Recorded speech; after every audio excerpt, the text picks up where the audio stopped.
नमस्कार दोस्तों, मेरे YouTube channel hashtag study master में आपका स्वागत है। दोस्तों 69,000 शिक्षक भर्ती जब से ऑर्डर पब्लिश हुआ है 40-45 पर, तब से हम देख रहे हैं 40-45 वाले भी परेशान है, 60-65 वाले भी परेशान है। क्योंकि जो सोचते थे मेरा अधिक गुणांक है उनका सिलेक्शन हो जाएगा, पर अब उनका सिलेक्शन नहीं हो रहा है। ये आपको ही पता है, अधिक नंबर होने के बावजूद। क्योंकि 60 नंबर शिक्षा मित्र के हैं, अगर 100 नंबर अगर आपके बीएड या बीटीसी भाइयों के हैं तो भी सिलेक्शन नहीं हो रही है। कन्फर्म हो गया। अब सबसे बड़ी बात यह है कि सरकार कर क्या रही है। मैं आपको हकीकत बताऊं, सरकार शिक्षा मित्र, बीएड, बीटीसी सभी को अपना वोट बैंक समझ रही है। हकीकत ये है, मैंने उस दिन भी बोला था कि सरकार आप लोगों को घुमा रही है। अगर आप जाते हैं अगर उनसे मिलने तो आपसे कह देती कि मेरे अंडर में है, 60% मेरे ध्यान में है, इसको मैं जल्द से जल्द भर्ती कराने का पूरा प्रयास करूंगा तथा मीटिंग भी लूँगा, डबल बेंच जाने का भी प्रयास करूंगा। उधर शिक्षा मित्र भी बातचीत करते हैं तो उनको भी आश्वासन दे दिया जाता है, हाँ 40-45 से भर्ती होगी, आप लोग बिल्कुल निश्चिंत रहें। तो आप लोग समझ नहीं पा रहे हैं, क्योंकि देखो सबसे बड़ी बात यह है, जो मामला सिंगल बेंच का आया है, उसने 40-45 3 महीने के लिए भर्ती के लिए कहा है। तो चुनाव कब तक ख़त्म हो जाए? चुनाव 2 महीने में ख़त्म हो जाएंगे। आपको पता है 23 मई को क्या जाएगा, रिजल्ट आ जाएगा। और हो सकता अप्रैल में यूपी में चुनाव हो जाएंगे, और हो सकता है एक आध चरण के चुनाव बचेंगे।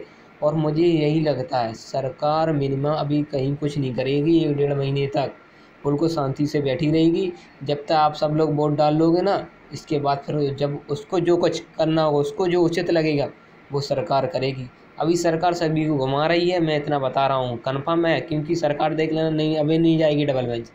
क्योंकि अगर सरकार को अगर स्टैंड क्लियर करना होता, सरकार उसी दिन स्टैंड क्लियर कर देती, बयान जारी कर देती कि हम सिंगल बेंच के खिलाफ डबल बेंच अपील करेंगे, साफ साफ। क्योंकि अगर जिस दिन सीबीआई जांच की आदेश आया था सिंगल बेंच से, सरकार ने तुरंत डबल बेंच में जो आदेश आया उसके खिलाफ याचिका दायर की थी। पर यहाँ पर जो आदेश आया, योगी आदित्यनाथ एक तरफ कहते हैं कि हम गुणवत्ता से समझौता नहीं करेंगे, और दूसरी तरफ वोट बैंक भी चाहते हैं सभी का। क्योंकि अब उनको ये समझ में आ गया है, क्योंकि जो 60-65 के नीचे जो बीटीसी या बीएड के भी भाई जो पास हैं 40-45 का टॉप पर, उनका वोट हमें नहीं मिलेगा। अब वो यहाँ भी तो गलत लगाने लगे हैं, क्योंकि वो सोच रहे हैं कि हम 60-65 के अगर पक्ष में चले जाएँ तो 40-45 वाले जो बीएड तथा बीटीसी को साथी भी तो हैं, जो फैले हुए हैं 60-65 पास नहीं हुए हैं, उनका वोट नहीं मिलेगा। वो दोनों तरफ गलत लगा रहे हैं, और ये बात हम लोग समझ नहीं पा रहे हैं। क्योंकि हम लोग क्या है, कोई कह रहा है कि हम कट ऑफ 60-65 कराने के लिए डबल बेंच जाएंगे, जाना है ठीक है चाहिएगा, पर सरकार का तो भी तो मूड को समझिएगा। सरकार कुछ करना नहीं चाहती है। आप लोगों ने हर ज़िले में ज्ञापन दिए, हर ज़िले में देख रहा हूँ ज्ञापन, हर विधायक को ज्ञापन दे, हर सांसद को ज्ञापन दे रहे हैं। योगी मुख्यमंत्री को कल भी ज्ञापन दिया, कहीं अभी तक कुछ भी निकल कर आया? कुछ भी सामने निकल कर नहीं आया है। मैं यही बता रहा हूँ, सरकार आप लोग घुमा रही है। अगर नियुक्ति चाहिए, मैं फिर भी कहता हूँ, अगर 72,000 वाला अगर कहीं मामला अटक गया, सिंगल बेंच से डबल बेंच से सुप्रीम कोर्ट, अगर मामला इतना लंबा घूमा तो मिनिमम समझ के चलिएगा 3-4 साल तक इस मामले को ख़त्म नहीं किया जा सकता। इसके बाद ही कोई निर्णय निकल कर आएगा, ये कन्फर्म समझिएगा। और आप लोग समझ नहीं रहे, क्योंकि सबसे बड़ी क्या है, समय की बात है। अगर आपके पास समय है तो आप खूब दीजिएगा 3-4 साल। मैं मना नहीं कर रहा हूँ, आपको लड़ाई लड़नी है लड़िएगा, पर मैं इतना कह रहा हूँ, बची हुई सीटें हैं 22,000 जो 91,000 हो जाएंगी, उस पर भी साथ में ज़बरदस्त तरीके से कहिएगा सरकार से कि इन सीटों को ऐड करिएगा। अगर आपको सिंगल बेंच का जो मामला लटका हुआ है, काउंटर लगाना है सरकार को, वहाँ पर सरकार सीधा अपना दाखिल करे और साफ साफ कहते हैं हम इस पर भर्ती नहीं करने वाले, वहाँ मामला ख़त्म हो जाएगा, यहाँ सीटें ऐड करवाइएगा। अगर वहाँ मामला भरना है तो वहाँ भरिएगा, जितने कुछ साथी वहाँ निकल जाएंगे, यस। अगर नहीं भरना है तो इसमें ऐड करिएगा। अगर इसमें ऐड करेंगे तो मैं मानता हूँ 60-65 वाले सभी का सिलेक्शन हो जाएगा, और शिक्षा मित्र का भी सिलेक्शन हो जाएगा। हम क्योंकि 22,000 सीटें बहुत होती हैं। अगर शिक्षा मित्र अगर मेरे हिसाब से शिक्षा 25-30 हज़ार पास होगा, इससे ज़्यादा पास नहीं होगा, कन्फर्म है। क्योंकि साथ साथ में एलटी का भी रिजल्ट निकलवाइएगा, 10,000 वहाँ छट जाएंगे। तो मिनिमम बहुत इतना रिजल्ट बाकी है, अगर इतना रिजल्ट आ भी जाए ना तो सभी का सिलेक्शन आ जाएगा। पर सरकार क्या है ना, सरकार आप लोगों को घुमा रही है, वोट बैंक समझ रही है। सरकार सोच रही है कि मामले को 1-1.5 महीने तक लटकाया जाए, क्योंकि 3 महीने का समय दिया है सिंगल बेंच में, और 3 महीने अगर हम लटकाते हैं रहते हैं तो ये लोग वोट तो हमें ही देंगे, ये भी सोच रही है सरकार, सबसे बड़ी बात। और हमारे कुछ साथी हैं वो बात को समझ नहीं रहे हैं। मैं बस यही कहता हूँ, अगर आपको केस करना है ठीक है, केस करिए, हम मना नहीं कर रहे, तो कम से सीटें ऐड करवाने के लिए भी तो कहिएगा। अगर सीटें ऐड कर हो जाती हैं तो आप लोगों को निश्चित ही सिलेक्शन हो जाएगा, मैं बता रहा हूँ कन्फर्म। क्योंकि हाँ, कुछ साथी हैं जिनका सिलेक्शन नहीं हो पाएगा, क्योंकि अब 40-45 में भी तो सभी के नहीं हो गए, यहाँ भी तो सोचना पड़ेगा। और अगर एलटी का रिजल्ट आ जाएगा तो 10,000 लोग वहाँ चढ़ जाएंगे, ये कन्फर्म है। बीएड के लोग, ये तो क्लियर है, आपको भी पता है। यूपीएसआई के भी रिजल्ट लटके हुए हैं, अगर रिजल्ट आते हैं तो मैं बता रहा हूँ लोग वहाँ जाएंगे, इसमें नौकरी नहीं करेंगे, क्योंकि जिसमें जानदार कमाई होती है लड़के वहाँ जाते हैं। मैं इतना ही बता रहा हूँ, और मेरी बात को आप लोग समझिए, क्योंकि 72,500 भर्ती का मामला कितनी साल चला था आपको भी पता होगा। उसमें 14 लोगों को नियुक्ति अब मिल रही है 7 साल बाद, आप समझ सकते हैं। और जो मामला निपटा हुआ था 72,000 वाला, वो 5.5 साल में निपटा था 72,000 का मामला सुप्रीम कोर्ट के आदेश पर। और आप लोग समझ नहीं रहे। मैं वही कह रहा हूँ, अगर भर्ती एक बार सुप्रीम कोर्ट डबल बेंच से सुप्रीम कोर्ट चली गई है तो महीने में एक आध सुनवाई होती है, ये समझ लीजिएगा। ये हो सकता है 2-2 महीने में तारीखें लगती हैं, क्योंकि इतने आप यहाँ से समझिए, इतने केसेस लंबित हैं, आप कहीं से भी समझिए। क्योंकि अगर यहाँ से समझिए, अयोध्या मामले का अगर सुप्रीम कोर्ट में मामला गया था तो आपको ही पता है 3-3 महीने में एक तारीख लगी है, 1.5 महीने में एक तारीख लगी है। ऐसे ही हाल हमारे केस का होगा, सुप्रीम कोर्ट गया, क्योंकि एक महीने में फिर एक तारीख लगेगी। आप यहाँ से समझिए, अब मान लीजिए 40-45 हुआ, डबल बेंच जाएगा, डबल बेंच समझिएगा कि इलीगल 40-45 है, 60-65 दोनों इलीगल हैं, तो हो सकता है 0 कट ऑफ कर ले, 1.5 गुना बुला ले। अब उसमें शिक्षा मित्र रूट जाएंगे, अगर शिक्षा मित्र रूट जाएंगे, शिक्षा मित्र सुप्रीम कोर्ट जाएंगे।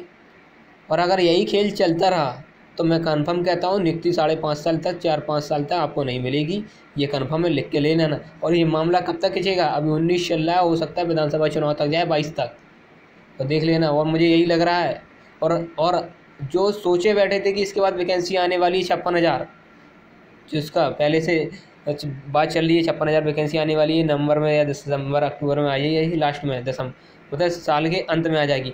पर मैं इतना बता दूं, जब तक एक वैकेंसी क्लियर नहीं होती है तो दूसरी वैकेंसी नहीं आती, ये भी कंफर्म है, ये देख लेना आप। क्योंकि जो 72,000 के लिए वैकेंसी क्लियर जब तक नहीं हुई थी तब तक कोई भी शिक्षक भर्ती नहीं निकाली गई थी, ये कंफर्म है। तो अगर मैं वही कह रहा हूँ, अगर ये मामला लटक गया, एक बार लंबा खिंच गया, तो ये समझिएगा शिक्षक बनने के ख्वाब छोड़ दीजिएगा 3-4 साल तक।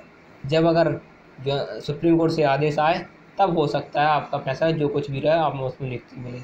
तो मैं वही कह रहा हूँ कि आप लोग सीट जुड़वाने के लिए सरकार के ऊपर दबाव बनाइएगा, साफ साफ कहिएगा ये सीटें जो है 2 बार के लिए थी, जो बाकी बची हुई है 22,000 वो उसमें ऐड करिएगा, चाहे जैसे ऐड हो।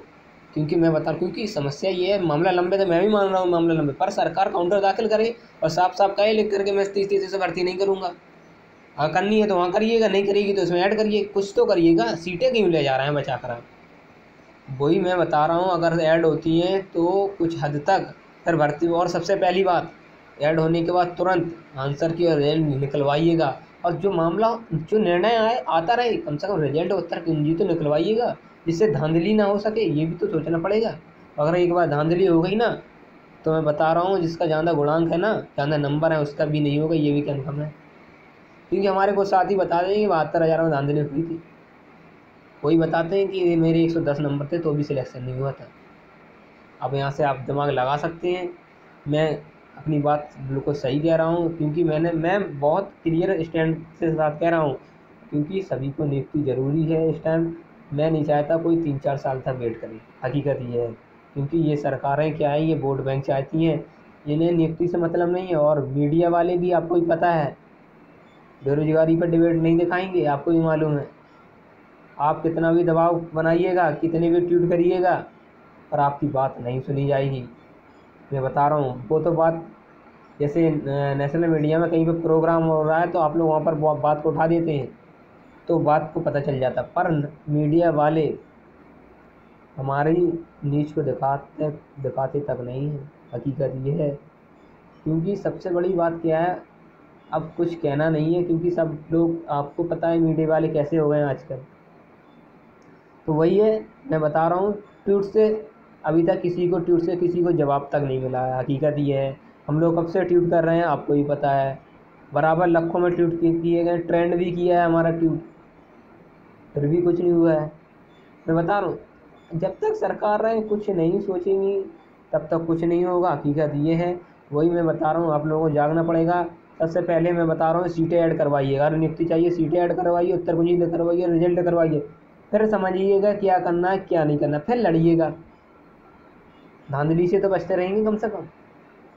नहीं पता चले कि मामला 3-4 साल लटका रहा, सुप्रीम कोर्ट निर्णय आया, पता चला बाद में मेरे 110 नंबर थे, 115 नंबर थे, फिर भी सिलेक्शन नहीं हुआ। अब कह रहे हैं बाद में धांधली हो गई इसमें। तो मैं बता रहा हूँ, सबसे पहली बात यही है, अगर नियुक्ति सभी को चाहिए ऐड करवाइएगा सीट, नियुक्ति सभी को मिलेगी ये कन्फर्म है, ये मान के चलिएगा। क्योंकि 60-65 पर भी सभी को नियुक्ति थोड़ी ना मिल रही थी, जो 40-45 थे उनको मिल रही थी, नहीं मिल रही थी। 91,000 करिएगा, हो सकता है क्योंकि 60-65 पर 70,000 जो वैकेंसी थी वो भी भरी नहीं जा सकती, इतने कम लोग पास हैं। ये आंकड़ा लगा लीजिएगा, आप कहीं से भी जोड़ लीजिएगा, और अगर उसमें LT का रिजल्ट आ जाता है तो बहुत लोगों को फ़ायदा होगा। बस इतना ही कहना चाहता था दोस्तों। जो भी साथी मेरे चैनल से नए जुड़े हैं तो चैनल को सब्सक्राइब कर लीजिएगा और शेयर भी कर दीजिएगा। ठीक है दोस्तों।